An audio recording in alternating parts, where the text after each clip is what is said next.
제가 성령 세례 받고 나서는 성령 충만한 것이 가장 중요하고 생각을 했댔죠. 그래서 성령 충만을 구하고 영을 따라 살아가는 삶.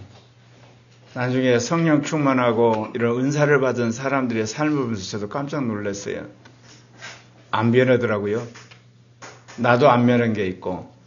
그러다가 성경과 씨름하다가 믿음이 중요하다는가. 그래서 아마 여러분 믿음이 중요하다는 이야기 참 많이 들으셨을 거예요. 특별히 성경 말씀을 믿어야 된다. 그런데 이제 몇 년 전부터 이제 저의 관심사가 또 바뀌어요. 믿음이 또 안 생겨요. 믿음이 변질이 돼요. 그 이유를 찾아보면서 뭐냐? 진리를 배워야 돼요. 진리를 깨달아야 된다는가. 그러니까 이게 이제 일반 계시에 있어서는 진리를 여러분이 깨닫고 진리를 올바르게 여러분이 정립을 하고 받아들여야만 2단계로 그 진리 안에서 성경의 말씀이 믿어지게 되는 거예요. 그거를 믿고 열심히 구해야만 성령 충만하는 거예요. 한번 따라서 하실래요? 진리를 깨닫자. 말씀을 믿자. 영을 따라 살자. 그래서 고리학교의 형제자매들은 진리를 깨닫고 진리를 배우고 진리를 기억하는데 열심을 내야 돼요. 그리고 말씀에 대해서 이해를 할 뿐만 아니라 말씀을 믿음으로 사셔야 돼요. 그리고 영의 충만을 받고 영을 따라 살아가는 사람. 이게 이제 삼위적 계시의 하나의 특징적인 삶의 모습인데 앞으로는 이런 진리에 관한 말씀을 여러분들에게 증거하려고 그래요. 사회적으로 이슈되는 거나 과학적으로 이슈되는 거, 또 인권에 관한 것도. 왜냐하면 여러분들이 올바른 진리를 가져야만 믿음이 귀한 줄을 알고 더 나아가서 영적인 사람이 된다는 걸 제가 새삼 느꼈기 때문에 그렇습니다. 그래서 오늘 말씀의 제목은 구시대의 창조론과 이데올로기 진화론입니다. 이 말씀 자체가 양쪽을 비판하는 거 아시겠죠? 기독교인들이 생각하는 이 창조론도 이제 수정을 하고 또한 개혁을 해야 돼요. 마찬가지로 오늘날 학교에서 가르치는 이 진화론이 철저하게 이데올로기라는 거, 그걸 여러분이 아셔서 거기에 넘어가서는 안 되겠다 해서 오늘 구시대의 창조론과 이데올로기 진화론이라고 말씀을 드린 겁니다. 서구 기독교 문명에 있어서 쇼크를 준 책이 있습니다. 1859년에 출판되었는데 다인이 쓴 책입니다. 굉장히 그 제목이 깁니다. 자연 선택에 의한 종의 기원 또는 생존 경쟁에서 유리한 종족의 보존에 대하여. 그걸 간단히 종의 기원이라고 합니다. 제가 한번 다시 읽어드릴까요? 실제로 다인이 이렇게 긴 제목을 썼어요. 자연 선택에 의한 종의 기원 또는 생존 경쟁에서 유리한 종족의 보존에 대하여. 다인이 말한 이 종의 기원에서 말한 대표적인 이 생물의 변이에 대해서 이렇게 이야기합니다. 갈라파고스 제도에 있는 핀치새의 부리에 대한 이야기가 있습니다. 이 갈라파고스 제도란 게 어디냐면요. 그가 이제 영국을 출발을 해가지고, 칠레를 돌아서 쭉 올라가서 에콰도르 앞에 있는 갈라파고스 제도에 가서 깜짝 놀랍니다. 왜냐하면요. 핀치새라고 하는 이 부리를 관찰을 했는데, 어떤 이게 핀치새는 이렇게 씨앗을 먹기 때문에 이 부리가 이렇게 뭉뚱한데 어느 섬을 가봤더니 굉장히 뾰족하더란 거야. 자세히 보니까 섬에 이 핀치새 먹이가 다르더란 거야. 한쪽은 주로 씨앗을 먹으니까 뭉뚱하고 한쪽은 벌레를 잡으니까 굉장히 뾰족하더라. 그거를 관찰을 하게 됩니다. 그리고 또 갈라파고스 거북이 목을 관찰해 봤더니 섬마다 굉장히 거기에 섬들이 작은 섬들이 많거든요. 거북이의 그 먹이가 다른 거예요. 다르니까 어느 쪽은 뭐냐면 그냥 풀이 많아가지고 거북이가 그냥 뜯어먹기 좋고 근데 어느 쪽은 뭐냐? 풀이 굉장히 그 키가 큰 거. 그러니까 그 잎사를 먹으려니까 거북이가 목을 하다 보니까 목이 길더라는 거예요. 그러면서 그거를 근거로 해가지고 그가 이제 종이의 기운을 쓰게 됩니다.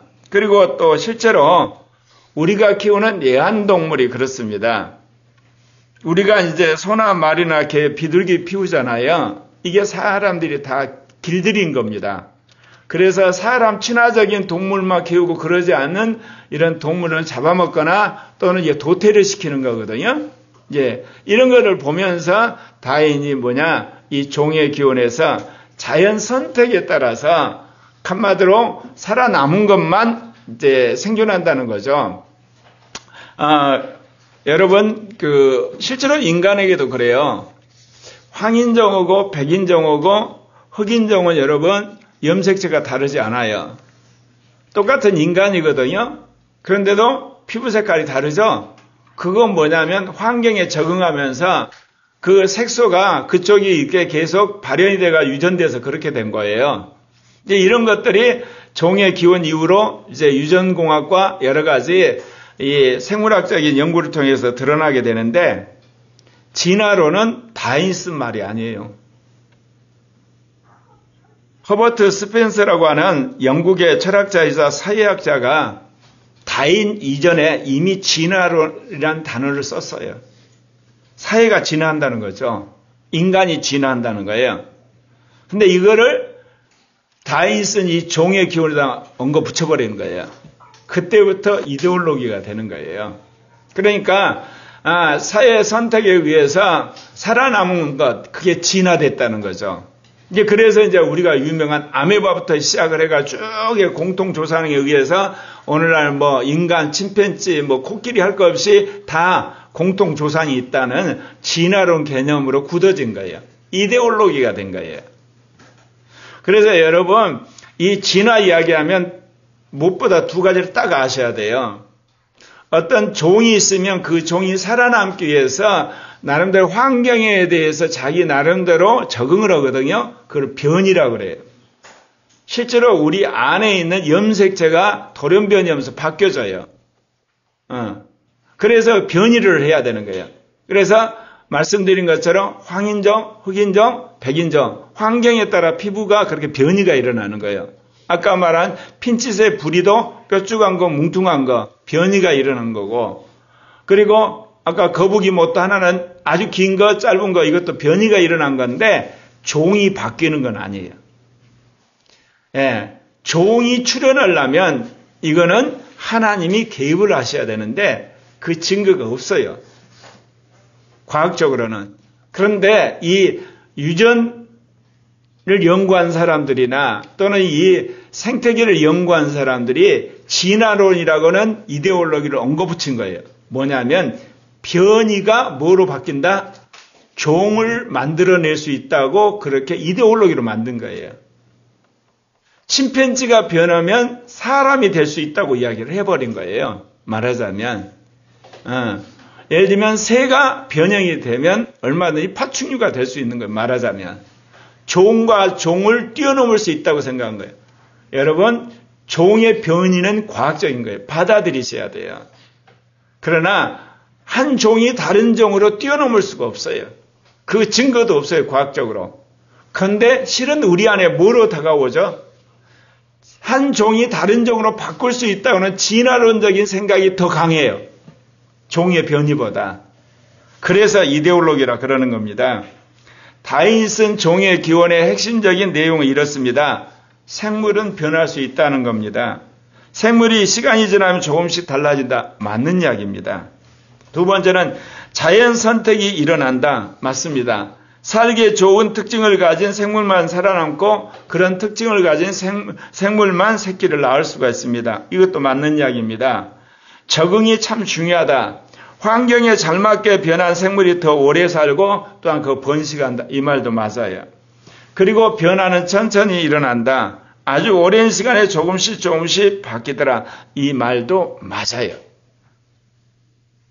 그런데 이 말을 한마디로 말하면 뭐겠어요? 종이 변이를 한다는 뜻이에요. 그런데 이거를 뭐로 바꿔버렸다고요? 종이 새롭게 출현한다로 말을 해버린 거예요. 이게 이데올로기예요. 여러분, 종의 출현은 하나님만이 하세요. 그러면 여러분, 종의 변이는요, 그것도 하나님이 하시는 거예요. 예. 그러니까 하나님은 종을 출현시키고 종의 변이가 일어나도록 하나님의 영이 운행하고 계시는 거예요. 그래서 여러분이 알아야 될 것은 진화론은 그야말로 피조물이 알아서 하는 거고 창조는 하나님이 하신다. 헛다고 생각을 가진 신학자들이 있어요. 그게 유신 진화론이에요. 틀렸어요. 창조도 하나님이 하시는 거고 그리고 종의 변이도 하나님이 섭리하시는 거예요. 그러면 왜 문제였냐? 기독교의 잘못된 신학 때문에요. 기독교인은 어떤 생각을 가지고 있냐면요. 하나님이 창조한 피조물은 안 변한다 그런 생각을 가지고 있었어요. 예. 하나님이 창조한 예를 들면 인간은 안 변한다. 하나님이 창조한 새는 안 변한다. 아니라니까요. 변이가 일어난다니까요. 하나님의 영이 역사를 해서 주님의 말씀에 따라 변이가 일어나는 거예요. 그리고 필요에 따라 주님께서 창조까지 한 거예요. 새로운 종까지. 그런 의미에서 왜 이렇게 진화론이 쇼크였냐? 기독교가 잘못된 창조론을 가지고 있었던 거예요. 한 번 하나님이 창조하면 절대로 안 바뀐다. 그거 바뀌는 겁니다. 그런 의미에서 여러분이 진보적 사고를 가질 필요가 있습니다. 생물의 종도 하나님이 창조하시지만 이 종의 변이도 하나님이 계속 촉진한다는 것. 이런 성경 말씀에 있어요. 요한복음 5장 17절. 내 아버지께서 이제까지 일하시니 나도 일한다. 예수님이 계속 일하세요. 그럼 뭐하고 일하시겠어요? 이미 창조된 걸 계속 변이시키려고 일하시는 거 아니겠어요?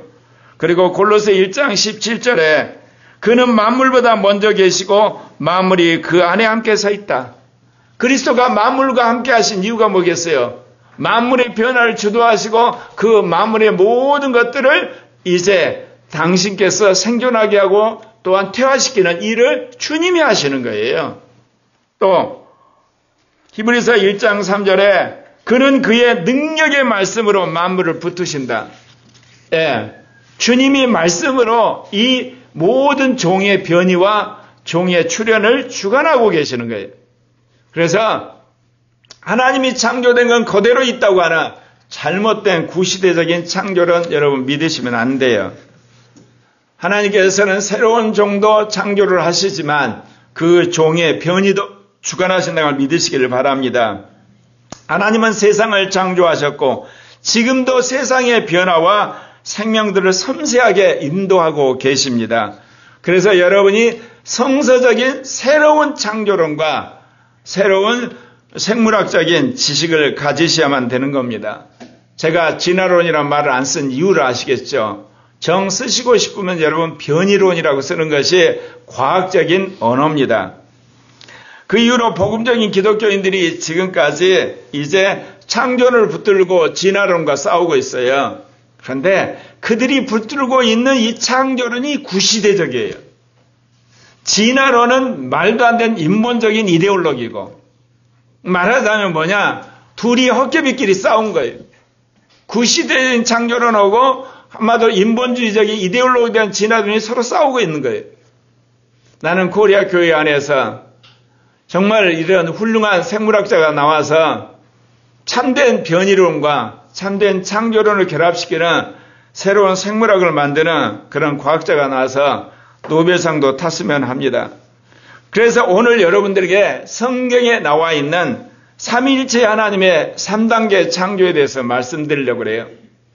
이거 하려면 아마도 한 10번 더 해야 되겠지만 가장 중요한 창조론에 대해서 골격을 잡아 드려야 될 것 같아서 창세기 1장 1절에서 2장 4절까지 나온 내용에서 여러분 하나님이 이 행위와 관계된 단어가 3개가 있어요. 하나는 바라라는 단어가 있고 하나는 아쉬란 단어가 있고 하나는 야차르라는 단어가 있는데 이 바라란 단어는 항상 주어가 하나님이에요. 그리고 신적인 창조 또는 어떤 형상을 만들다. 그리고 또 어떤 형태를 부여한다. 그 주어가 하나님이에요. 이 신적인 단어인 바라가 3번 나옵니다. 그래서 제가 3단계 창조라 그런 이야기하는 겁니다. 오늘 이야기는 여러분이 지금까지 들었던 구시대적인 창조론과 다른 것들이 참 많습니다. 그러나 자세한 걸 다 말씀 못 드리고 핵심적인 것만 말씀드리려고 합니다. 자, 1단계 창조입니다. 삼위일체 하나님이 천국과 천사들과 우주와 지구 생태계를 창조하셨습니다. 창세기 1장 1절에서 그 일이 일어났습니다. 지금까지 구시대적인 창조론을 이야기하는 사람들은 어떻게 이야기하냐? 창세기 1장 1절과 2절은 제목에 관한 거다. 대략적인 하나의 개론을 이야기한 거고, 창세기 1장 3절부터 2장 4절까지 7일간에 거쳐서 창조된 거다. 그러니까 24시간 곱하기 7일 그러면 168시간에 창조된 거다. 구시대적인 창조론이에요.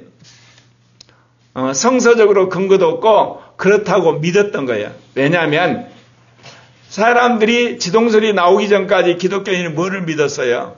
천동설을 믿었어요. 그건 기독교 것이 원래 아니에요. 아리스토텔레스나 프톨레마이오스라고 하는 그리스 철학자와 과학자들이 한 이야기를 기독교가 받아들인 거예요. 그거를 그냥 무식하게 주장을 하다가 한 대 맞아버린 거예요. 그런데 그 지동설을 주장하는 코페르니쿠스가 신부라는 사실을 아세요? 여러분, 기독교가 기독교를 엎은 거예요. 예, 기독교 신부가 잘못된 기독교가 주장하는 천동설을 뒤집어 엎은 거예요. 다인도 마찬가지예요. 다인이 우리가 복음적인 기독교인은 아닌데 나름대로 기독교에 입문한 사람이거든요. 그러니까 기독교인이 기독교인을 뒤집어 엎은 거예요. 예. 그 뭐를 이야기하느냐?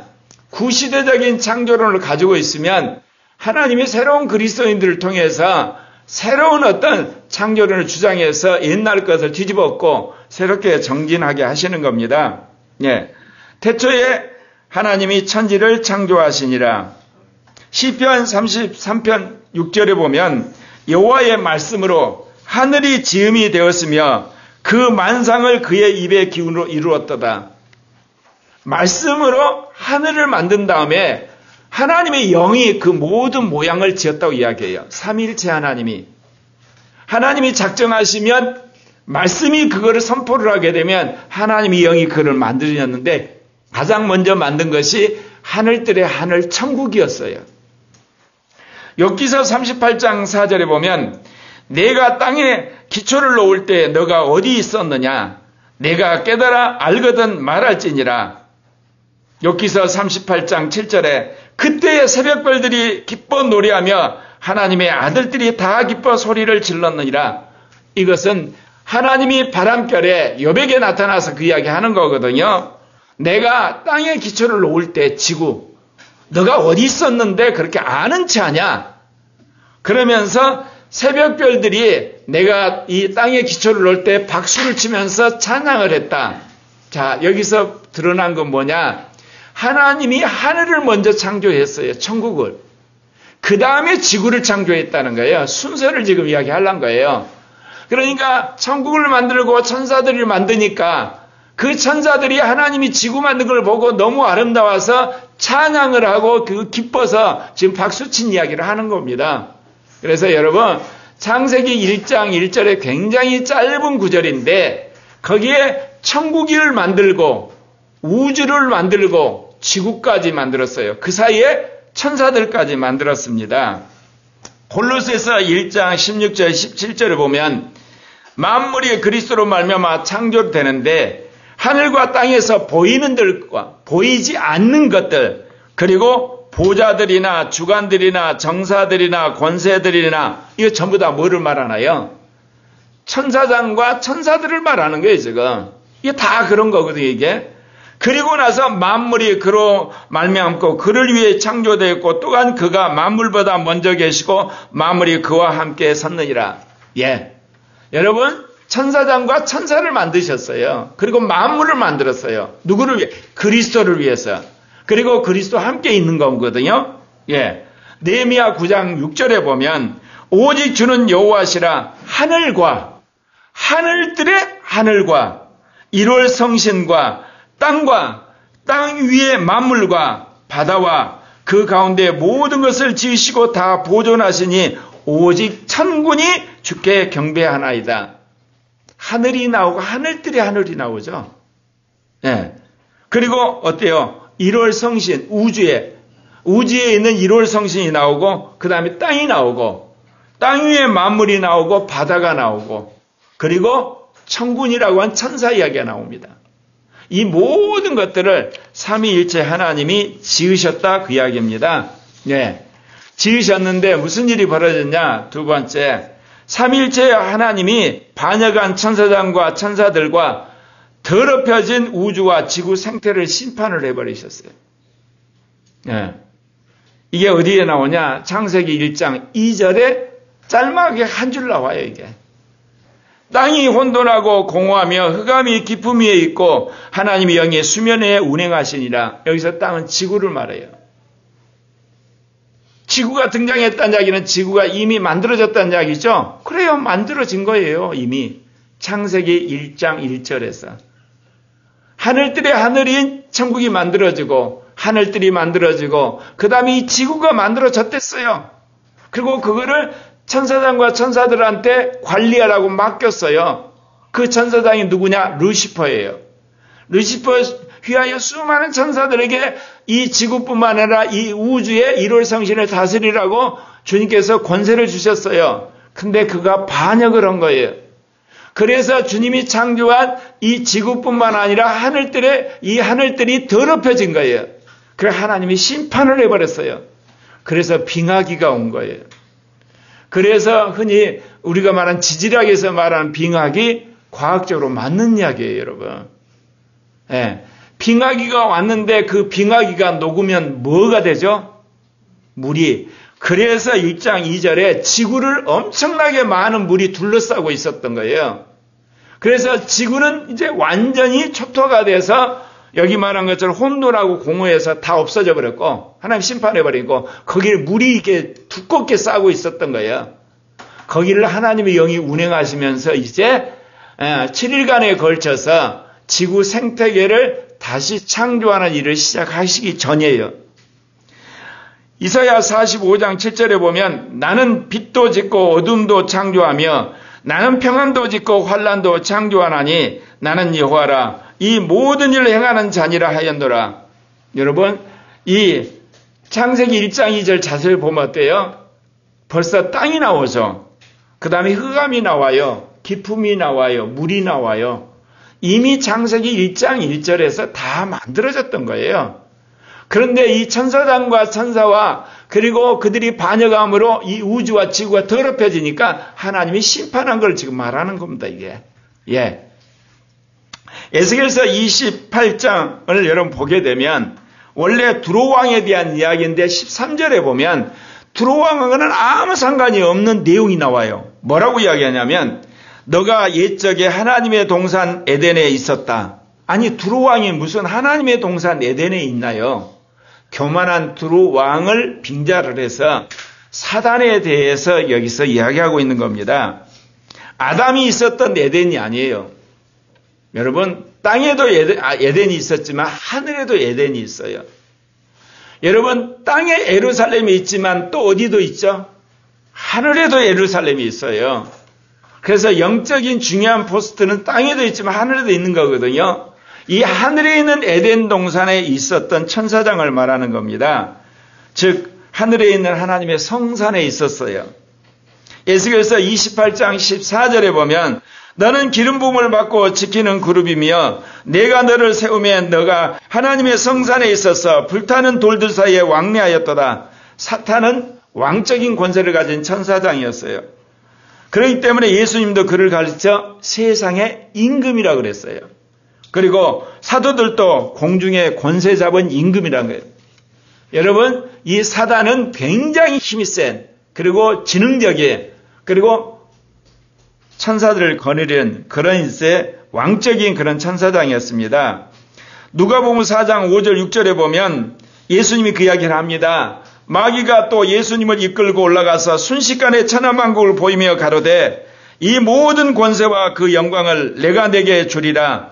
이것을 내게 넘겨준 것이므로 나의 원하는 자에게 주노라. 그러면 언제 사단이 이 권세를 가졌나요? 원래 사단이 우주를 다스리고 관리하는 권세를 가졌댔어요.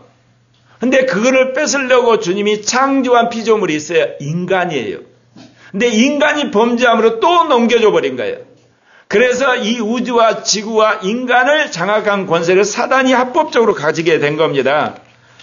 사단의 위치와 지위는 대단히 높았기 때문에 천사장인 미가엘도 감히 그를 회방하는 판결을 쓰지 못했다고 이야기합니다.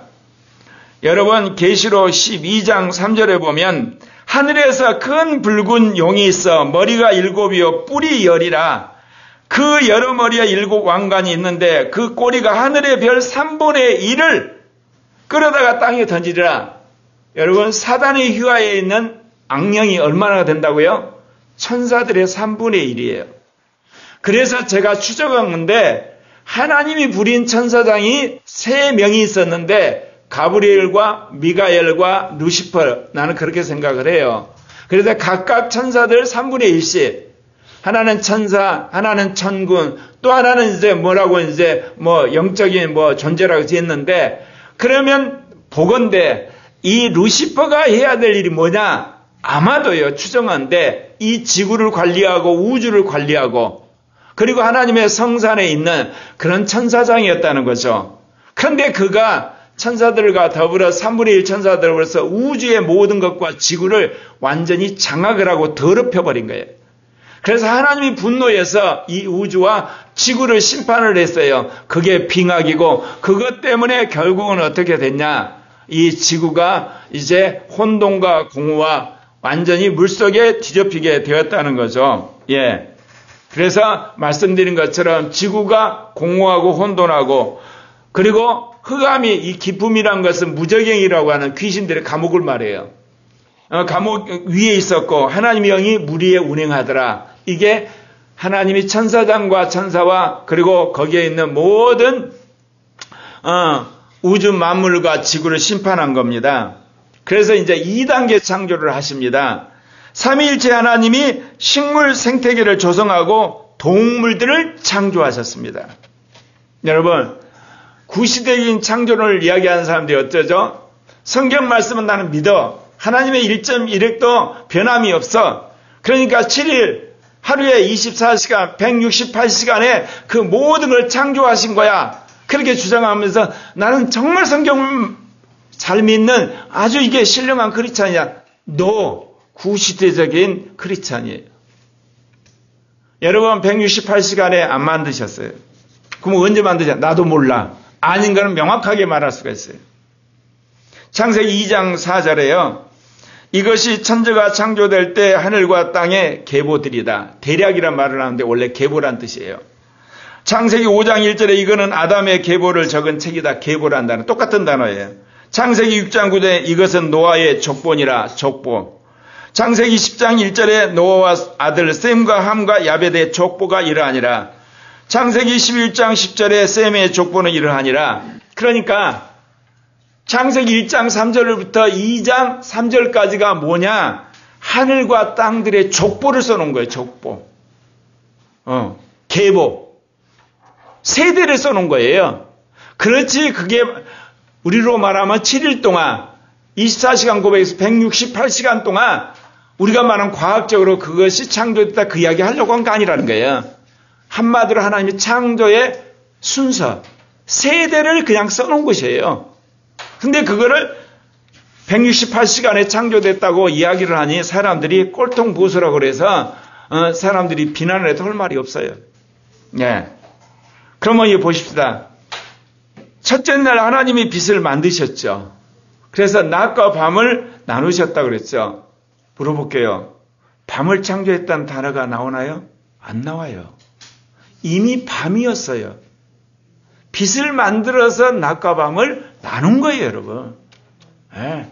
그러니까 7일 동안 창조했단 말이 거짓말이라니까. 아시겠습니까? 둘째 날 물 위와 아래를 구분함으로 가운데 하늘을 만드셨다. 그래서 원래 지구 위에 물이 있었어요. 지구 아래에 물이 있고 가운데가 스카이가 있었어요. 근데 그 물이 언제 쏟아지죠? 노아 홍수 때. 지구로 완전히 쏟아져 가지고 지구를 완전히 홍수바다로 만들죠. 또 3일째 보면요. 아래 물을 한 곳으로 모음으로 이제 바다가 되고 땅이 되죠. 여러분 창세기 1장 3절부터 2장 4절까지 땅 만들었다는 이야기가 없어요. 그럼 땅이 언제 만들었어요? 창세기 1장 1절에 하늘들과 땅을 만들 때 이미 만든 거예요.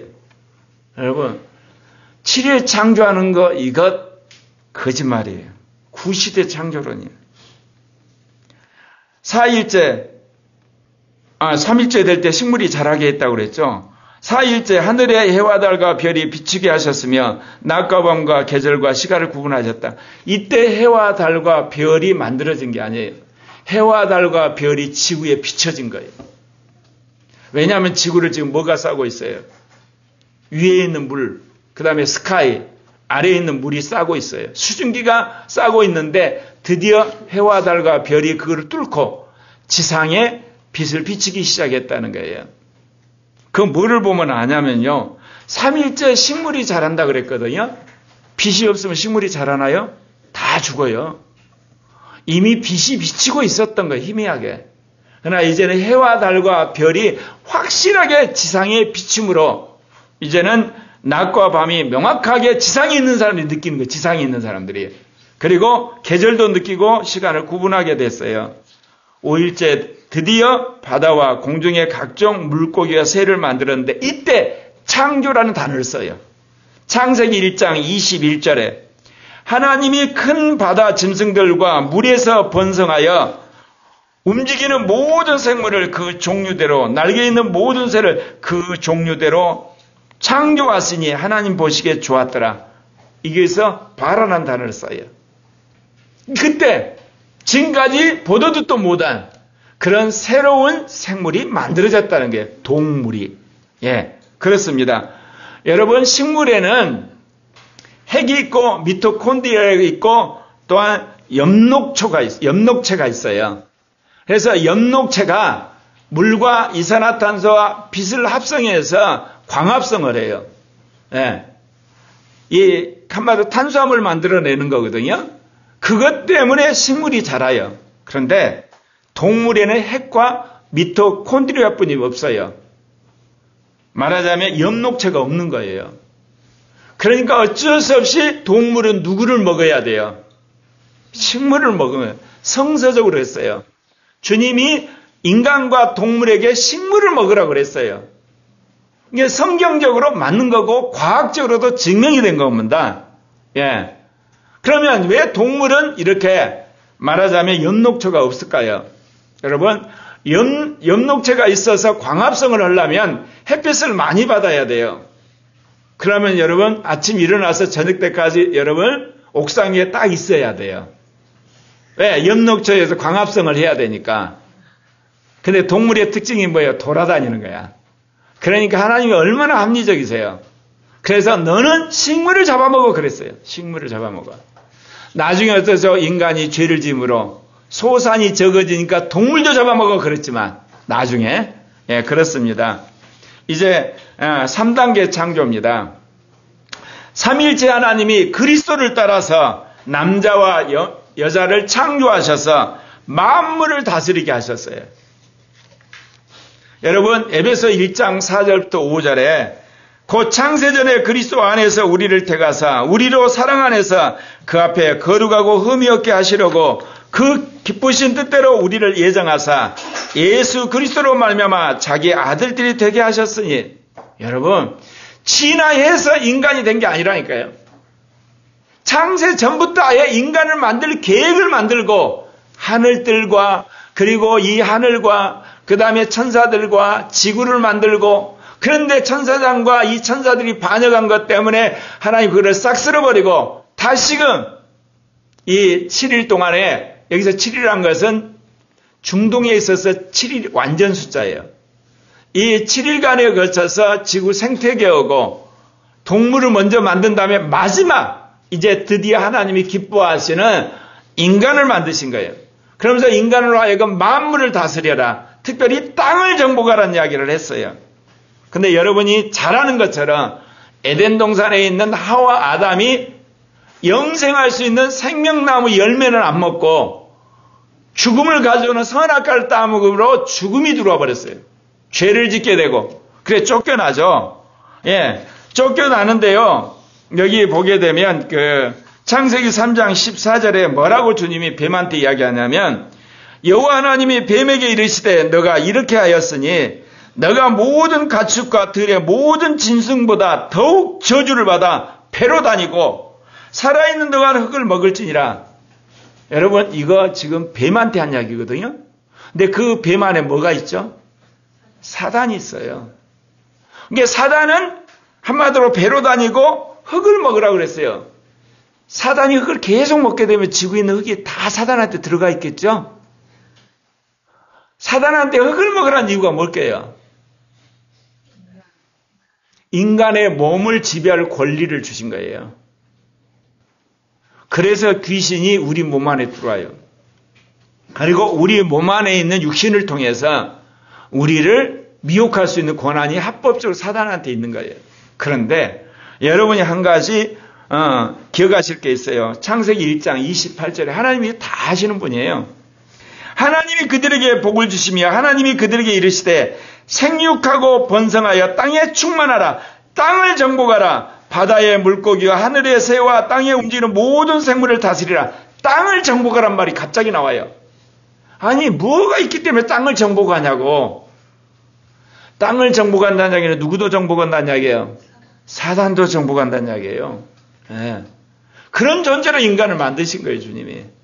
그러니까 우리가 예수 그리스도 안에서 영적인 권세를 갖게 되면 사단을 완전히 땅에 짓밟듯이 짓밟을 수 있는 권세를 주신 거예요. 그래서 계시록 22장에서 하늘에 있는 사단과 악한 영들, 그러니까 천사들 3분의 1이 땅으로 내쫓기더라 그렇게 나오죠. 누가? 14만 4천의 거룩한 무리가. 이 사단과 악한 영을 완전히 영적으로 짓밟아서 땅으로 끄집어 내려요. 내리니까 무슨 일이 벌어지냐? 계시록 여러분 읽다 보면 다섯째 나팔을 불 때 하늘에서 별 하나가 땅으로 떨어져 가지고 무저갱의 열쇠를 가지고 귀신들을 끄집어내요. 그 땅으로 떨어진 별이 누구냐? 사단이에요. 그래서 마지막 때가 되면 이 미가엘과 천사들이 하늘에 있는 사단과 악한 영을 땅에서 다 땅으로 쫓아버려요. 어쩔 수 없이 사단과 악한 영이 땅으로 내려와요. 세상이 엄청 더러워지는 거예요. 여러분 보시죠. 세상이 얼마나 더러웠는지. 정과 사범이 대통령이 되겠다고 나온 나라예요. 근데 국민 50%가 미쳤다고 지지하는 거예요. 여러분 정과 사범이 되면 공무원도 못 돼요. 근데 버젓이 이렇게 되는 거예요. 거기에 완전히 50%가 미쳐가지고 거기에 그냥 지지하는 거예요. 그런 나라가 벌어지잖아요. 그리고요, 전쟁을 해서 러시아의 정예군 20만 넘는 군대가 죽었는데도 러시아 사람들이 푸틴을 박수치고 있어요. 미쳐가고 있는 거라니까요, 여러분. 아시겠어요? 그건 뭐냐? 하늘로부터 사단과 악한 영이 땅으로 내리니까 그 악한 영에 사로잡힌 민족들이나 그 그룹이나 그 집단은요, 정신이 없이 거기에 매몰되는 거예요. 예. 앞으로 그런 일이 벌어져요. 그러니까 예수 그리스도의 복음을 믿고 그리고 성령 충만하고 그런 교회가 지키는 나라만이 살아남아요. 그러지 않는 나라는 다 부도나고 그 다음에 전쟁하고 그야말로 음란해지고 우상숭배에서 쫄딱 망해가지고 거지가 되고 완전히 망하게 되는 거예요. 그래서 마지막 살아남은 나라가 10나라가 되는데 또 역설적으로 10나라가 다 어때요? 또 자본주의 종국이 돼가지고 적그리스도를 수대하는 또 악한 짓을 또 하죠. 왜? 사단이 그 10나라도 마지막 점령을 해버리니까. 예, 그렇게 되는 겁니다. 예. 그래서 여러분, 창세기를 보게 되면 주님이 그리스도를 이야기하는데 그리스도가 뭐하러 오시냐? 우리 생각할 때 그리스도가 우리를 위해서 십자가에 죽고 부활함으로 구원하다 그런 이야기 안 하세요. 뭐 하죠? 사단을 때려 부수러 온다는 이야기예요. 창세기 3장 14절에 여호와 하나님이 뱀에게 이르시되 너가 이렇게 하였으니 너가 모든 가축과 들의 모든 짐승보다 더욱 저주를 받아 배로 다니고 살아있는 동안 흙을 먹을지냐. 그렇게 저주를 한 다음에 15절에서 뭐라고 그러냐면 내가 너로 여자와 원수가 되게 하고 내 후손도 여자의 후손과 원수가 되게 하려니 여자의 후손은 내 머리를 상하게 할 것이요 너는 그의 발꿈치를 상하게 할 것이니라. 이게 원시복음이라 그래요. 예수님에 대한 최초의 소식인데 예수님이 오셔서 뭐 할 거냐? 여자의 후손으로 와서 뱀의 대가리를 쳐버린다. 그 이야기 하신 거예요.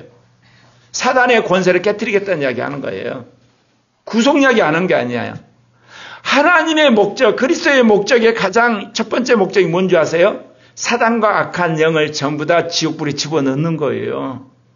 그거 아셔야 돼요, 여러분.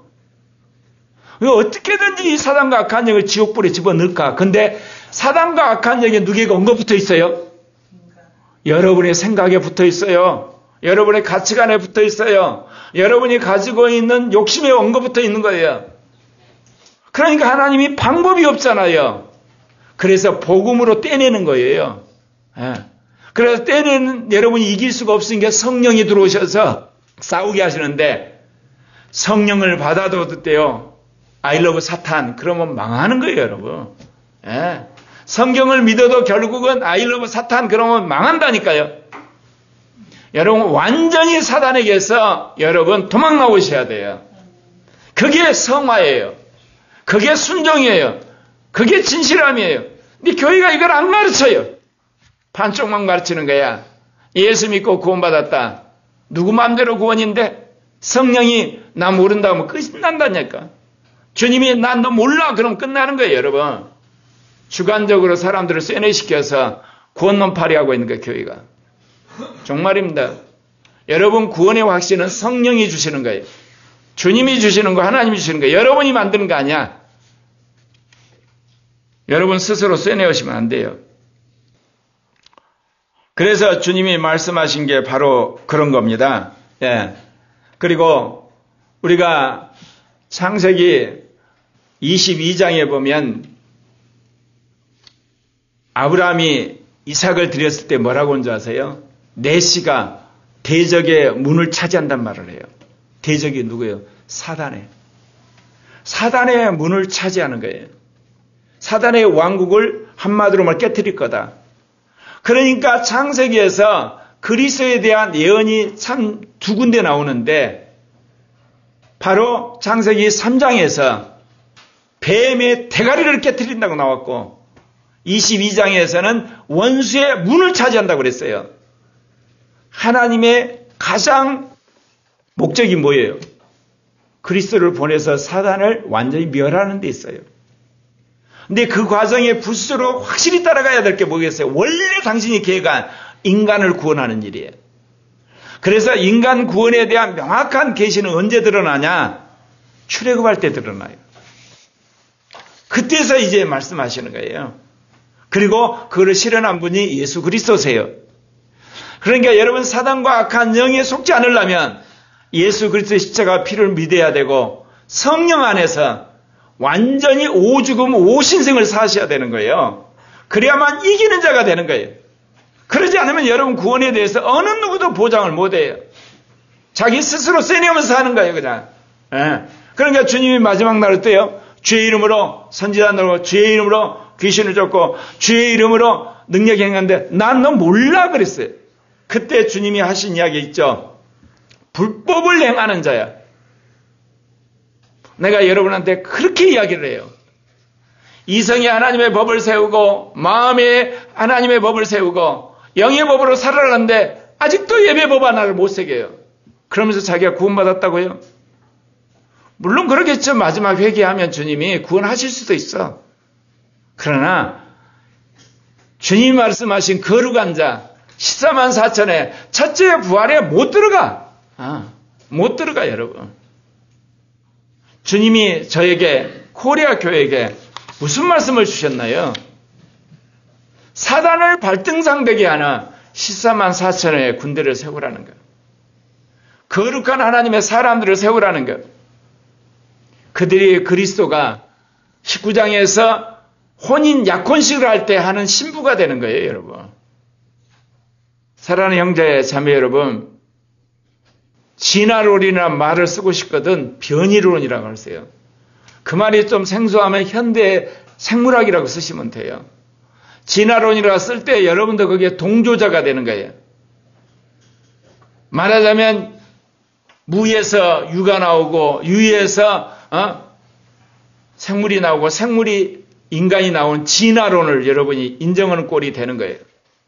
현대 생물학에 의하면 또는 변이론에 의하면 이런 종의 변화는 있다. 오케이. 그러나 종의 출현은 안 된다니까요. 사기꾼들이라니까요. 거짓말이라니까요. 근데 왜 이게 기독교뿐만 아니라 전 인류에게 센세이션을 일으키게 됐냐? 그거는 이데올로기화 되면서 특별히 공산주의와 연결되는 거예요. 세속적인 메시아니즘. 1854년이니까 그때가 뭐냐면 이미 막스가 공산주의 사상을 이야기해요. 우리가 열심히 하게 되면 공산주의 사회를 이룰 수 있다. 그래서 사회 다인주의 그리고 공산 다인주의, 사회주의 다인주의 같은 사상과 더불어서 이게 쫙 퍼져 있는 거예요. 오늘날도. 여러분 변이론이에요. 자연 선택이에요. 종의 나름대로 변화 적응이에요. 그러지 종이 출현하고 종이 만들어지고 종이 개선되는 거 아니에요. 그건 하나님만이 하실 수 있어요. 그러나 창조론을 이야기하는 과학자도 증명할 길이 없어요. 하나님의 창조한 증거가 어디 있어요? 그냥 종이 출현한 것 외에는. 그러니까 피차 진화론자나 창조론자나 종이 출현할 때 증거는 없어요. 없어요. 어떻게 증거가 있겠어요? 그거 누가 뒷가 찍어놓은 것도 아니고 그거 없는 거지만 분명히 말할 수 있는 것은 종이 종으로 변이될 수는 없다는 거예요. 무슨 말 이해 가시죠? 특별히 인간은 영과 혼과 몸과 마음을 가진 존재예요. 양심이 진화의 산물이나요? 이성이 진화의 산물이나요? 영적인 게 진화의 산물인가요? 여러분 어떻게 동물 세계에서 인간이 나라를 위해 순국을 합니까? 다른 사람을 위해 순교를 합니까? 여러분 적자생존이라는 건 살기 위해서 적응을 하는 건데 자기를 죽는 일을 어떻게 해요? 말도 안 되는 거예요. 여러분 진화론은 사기야 여러분. 자기가 살기 위해서 적응하는 거라니까 동물들은 식물들은 자기가 생존하기 위해서 하는 건데 나라를 위해서 목숨을 바쳐요. 복음을 위해 자기가 순교를 해요. 그거 어떻게 진화로 설명돼요? 여러분 사기꾼들의 사기에 놀아나지 맙시다. 하나님이 우주 만물을 창조하시고 지금도 섭리하시는 거 믿으시기를 바랍니다. 그래서 무엇보다도 여러분이 이 시대에 앞서가는 구시대의 창조론도 깨트리고 그다음 말도 안 되는 이데올로기적인 진화론도 깨트리고 성서적인 그런 새로운 생물학을 만드는 그런 사람들이고 그런 여러분 되시기를 바랍니다.